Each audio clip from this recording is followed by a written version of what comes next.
আজকে আমাদের আলোচনার বিষয় হলো সিম এবং আইমি। সিমের পূর্ণরূপ হলো সাবস্ক্রাইবার আইডেন্টিটি মডিউল বা সাবস্ক্রাইবার আইডেন্টিফিকেশন মডিউল। সিম কার্ড মূলত একটি ছোট আকারের কার্ড, যেখানে একটি ছোট চিপ লাগানো থাকে। দেখতে পাচ্ছেন যে একটি ছোট এই যে সিম কার্ড, এই সিম কার্ড একটি ছোট চিপ লাগানো থাকে। এই কার্ডের মধ্যে সকল গুরুত্বপূর্ণ তথ্য থাকে। সেলফোনের জগতে প্রধানত দুই ধরনের মোবাইল বিশ্বব্যাপী বিশ্বব্যাপী গ্রাহকগণদের জন্য ব্যবহারযোগ্য, যথা জিএসএম এবং সিডিএম। জিএসএম ফোনগুলোতে শুধু সিম কার্ড ব্যবহার করার প্রয়োজনীয়তা রয়েছে, কিন্তু সিডিএম এ ফোনের সিমের প্রয়োজন নেই। সিম কার্ড ছাড়া জিএসএম ফোনগুলো কখনোই নেটওয়ার্ক ট্র্যাক করতে পারে না। সিডিএম অপারেটরদের তাদের সকল ফোনগুলো একটি সম্পূর্ণ তালিকা রাখে, যাতে তারা সেই ফোনগুলোকে তাদের নেটওয়ার্কে ব্যবহার করার অ্যাক্সেস প্রদান করতে পারে। এই ফোনগুলোকে তাদের ইএসএন ইলেকট্রনিক সিরিয়াল নাম্বার ব্যবহার করে ট্র্যাক করা হয়, ফলে এই ফোনে কোনো সিম কার্ডের প্রয়োজন পড়ে না। ফোন সক্রিয় করার পরে সিডিএম এ ফোন সরাসরি মোবাইল নেটওয়ার্কের সাথে সম্পর্ক স্থাপন করার চেষ্টা করে।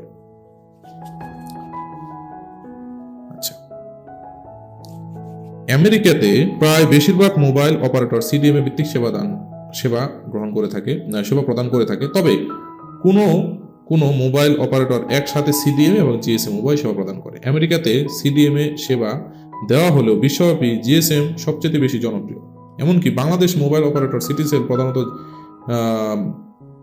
জিএসএম সেবা প্রদান না করার কারণে সফলতা পায়নি। আমাদের দেশে বেশিরভাগ মোবাইল সাবস্ক্রাইবারগণ প্রিপেইড সিম ব্যবহার করে, তবে অনেক দেশ রয়েছে যেখানে মানুষ পোস্টপেড সিম ব্যবহার করে।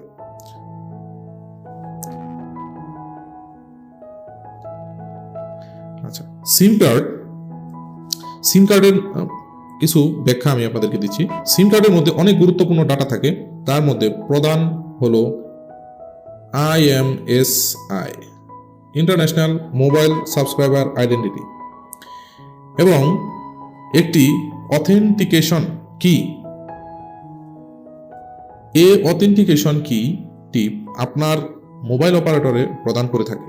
সেলফোনে সিম লাগিয়ে ফোন অন করা মাত্রই সেলফোন সিম থেকে IMEI গ্রহণ করে তার নেটওয়ার্কে ছড়িয়ে দেয় এবং অ্যাক্সেস পাওয়ার জন্য নেটওয়ার্কের কাছে অনুরোধ পাঠায়। নেটওয়ার্ক সেই IMEI গ্রহণ করে অথেন্টিকেশন কি প্রদান করার জন্য অভ্যন্তরীণ ডাটাবেস চেক করে এবং নেটওয়ার্ক একটি এলোমেলো নাম্বার উৎপাদন করে। মনে করি সেটি এবং নাম্বারটিকে অ্যান্টিকেশন কি এর সাথে সাইন করে আরেকটি নতুন নাম্বার প্রদান করে। মনে করি সেটি এবার নেটওয়ার্ক নাম্বারটিকে পাঠিয়ে দেয় সিমের বৈধতা যাচাই করার জন্য। সেলফোন নেটওয়ার্ক থেকে সেই নাম্বারটি গ্রহণ করে সিমের কাছে পৌঁছে দেয়। এই নাম্বারটির সাথে অথেন্টিকেশন কি যুক্ত করা থাকে এবং এটি সিমে পৌঁছে আরেকটি নতুন নাম্বার উৎপন্ন করে এবং এটিকে আবার নেটওয়ার্কের কাছে পৌঁছে দেয়। এখন যদি নেটওয়ার্ক নাম্বার সিম কার্ড থেকে আসা নাম্বার এর সাথে মিলে যায়, তবে নেটওয়ার্ক সিমকে বৈধ হিসেবে স্বীকৃতি প্রদান করে এবং সিমটির অ্যাক্সেস গ্র্যান্টেড হবে। সিমের মধ্যে নেটওয়ার্কের সাথে লগ ইন করার পরিচয়পত্র আগে থেকেই দেওয়া থাকে, ফলে যে কোনো ফোনই খুব দ্রুত নেটওয়ার্কের সাথে কানেক্টেড হয়ে যেতে পারে। এই হলো বিষয়। তো সিম কার্ডের আসলে আমরা সিম কার্ড ছাড়া আমাদের বাংলাদেশে সিম কার্ডের মধ্যে আসলে কি কি কোম্পানিগুলো রয়েছে আমরা সেগুলো নিয়ে আমরা একটু কথা বলি। যেমন বাংলাদেশে রয়েছে গ্রামীণ ফোন, রবি, বাংলালিংক, এয়ারটেল আর সিটিসেল, যেটা এখন এক্সপায়ার হয়ে গেছে বাংলাদেশের জন্য। হ্যাঁ, তো আসলে এই তথ্যটা আপনারা চাইলে উইকিপিডিয়াতে যে সিম কার্ড লিখে সার্চ করলে বাংলাদেশের যে সিম কার্ডগুলো আছে এবং সিম কার্ডের কাজ কি, এই বিষয়গুলো এখানে আপনার পূর্ণাঙ্গ ধারণা পেয়ে যাবেন। যে সিমের ফুল মিনিং কি, সিমের কাজ কি, সিম দিয়ে কি করে, সিম কিভাবে কাজ করে। এই যে আমি আপনাদেরকে যে ইনফরমেশনটা দিলাম, এই ইনফরমেশন কিন্তু আমার বানানো না কিংবা আমার হাতে করা কোনো ইনফরমেশন না। তো এই সিমের ভিতরে কি ধরনের চিপ লাগানো থাকে আপনাদেরকে একটু দেখিয়ে দিচ্ছি। দেখেন, আপনারা যখন একটি সিম স্ক্র্যাচ করে বের করবেন, দেখবেন সিমের ভিতরে এই ধরনের একটি সার্কিট বসানো থাকে। তারপরে এটি হলো সিমের একটি গঠন বা প্যাকেজিং। দেখতে পাচ্ছেন। আমরা আরো কিছু বিষয় আপনাদেরকে দেখাবো। সিম কার্ড দেখতে ঠিক এরকম, বাট এর ভিতরে যে চিপটা আছে সেই চিপটা বসানো থাকে। আপনারা সিম যদি কেউ দেখতে চান তাহলে এটাকে ভালোভাবে স্ক্র্যাচ করে আপনারা দেখতে পারেন। তো যাই হোক, যে সিম, এখন আমরা আপনাদের সাথে আলোচনা করব IMEI নাম্বার। তো হোয়াট ইজ IMEI নাম্বার? এখন আমরা আপনাদের সাথে আলোচনা করব IMEI নাম্বার নিয়ে, international mobile equipment identity. IMEI শব্দটির পূর্ণরূপ অর্থ, এটি ফোনের আইডি নাম্বার। এই নাম্বারটি ফোন নির্মাতা কোম্পানি বসিয়ে দিয়েছে। এই নাম্বারটি অতি গুরুত্বপূর্ণ একটি বিষয় এবং কি খুবই সেন্সিটিভ বিষয়। ফোনটি হারিয়ে গেলে বা ফোনটির মাধ্যমে কোনো ক্রাইম করা হলে যার সাহায্যে এই ফোনটিকে খুঁজে বের করা হয় তা হলো এই IMEI নাম্বার। ফোনটিকে শনাক্ত করতে প্রত্যেক ফোনে একটি করে ইউনিক আইডেন্টিফিকেশন দেওয়া থাকে। IMEI নাম্বারের মূল কাজ হচ্ছে প্রত্যেকটি মোবাইলকে স্বতন্ত্র বৈশিষ্ট্য প্রদান করা, যাতে এদের আলাদাভাবে শনাক্ত করা যায়। এর দ্বারা বিশেষ শনাক্তকরণ বোঝানো হয়ে থাকে। প্রতিটি মোবাইলের IMEI ভিন্ন ভিন্ন। সাধারণত এটি একটি নাম্বার সিস্টেম যা মোবাইলের ব্যবহারকারী বা ব্যাটারির নিচে লেখা থাকে। সাধারণত এটি মোবাইলের ব্যাটারির নিচে লেখা থাকে। অনেক সময় স্টিকার দিয়ে ফোনের ব্যাক পার্টেও লেখা থাকে। অনেক সময় সিম কার্ডের যে ট্রে আছে সেই ট্রেতে স্ক্র্যাচ লেজার প্রিন্টের মাধ্যমে লেখা থাকে।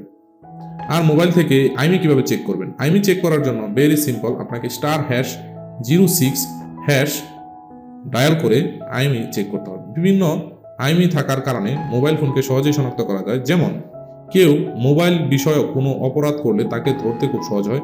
যদি মোবাইলের IMEI ইনভ্যালিড হয়ে যায় তাহলে মোবাইল ফোন নেটওয়ার্ক পাওয়া যাবে না। ওকে, তাই এটি একটি গুরুত্বপূর্ণ বিষয়। মোবাইলের GSM নেটওয়ার্কের সাথে দারুণভাবে যুক্ত। আচ্ছা, আবার মোবাইল হারিয়ে গেলে সেটাকে ট্র্যাক করার জন্য এই IMEI নাম্বারটি দরকার। এই IMEI নাম্বার ছাড়া মোবাইল ট্র্যাক করা যাবে না। তো IMEI নাম্বার হারিয়ে যাওয়া মোবাইলের সব তথ্য জানা যায়। মানে আপনি যখন একটি ফোন হারিয়ে গেলে IMEI নাম্বার দিয়ে আমরা যখন প্রশাসনে জিডি করি কিংবা মোবাইল ফোন হারিয়ে গেলে কেস করতে যাই, জিডি করতে যাই, তখন তারা কি করে, আমাদের এই IMEI নাম্বারটি দিয়ে এই মোবাইল ফোনটাকে ট্র্যাক করার চেষ্টা করে এবং কি ট্র্যাক করে পেয়েও যায়।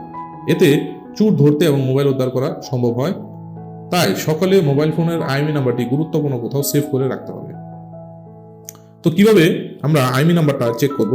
প্রধানত আমরা মোবাইল ফোনের ডায়াল অপশনে গিয়ে আমরা *#06# বাটনে ক্লিক করলে IMEI নাম্বার দেখতে পারবো।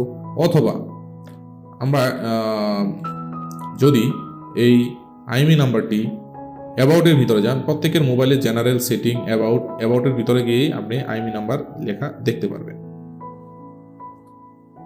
IMEI যদি ইনভ্যালিড আসে, মোবাইলের IMEI চেক করার পর IMEI যদি নল কিংবা ইনভ্যালিড আসে, এতে IMEI নাম্বার ডিলিট হয়ে যায়।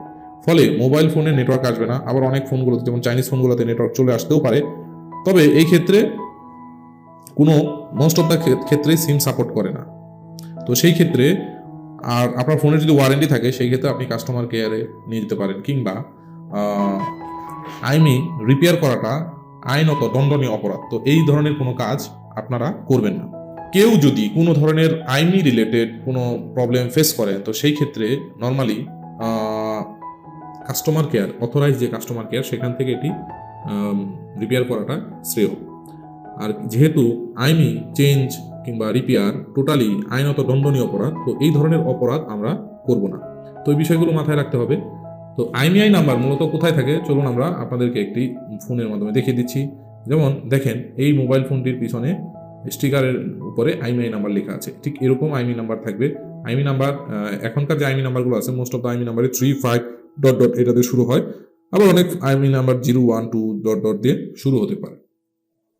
তো IMEI নাম্বারটা খুব সেন্সিটিভ একটা বিষয়। এই IMEI নাম্বারটা অবশ্যই কোনো না কোনো জায়গায় সেভ করে রাখতে হবে। আমরা যখন মোবাইলে কাজ করতে যাব, কাজ করার আগে এবং কি পরে যখন একটি ফোন রিসিভ করে রাখবেন, কাস্টমারের IMEI নাম্বারটা সুন্দর করে লিখে সেভ করে রাখবেন অথবা পিকচার তুলে রাখবেন, যাতে এটা পরিবর্তন না হয়। তো আজ এই পর্যন্তই। সকলে ভালো থাকবেন, সুস্থ থাকবেন।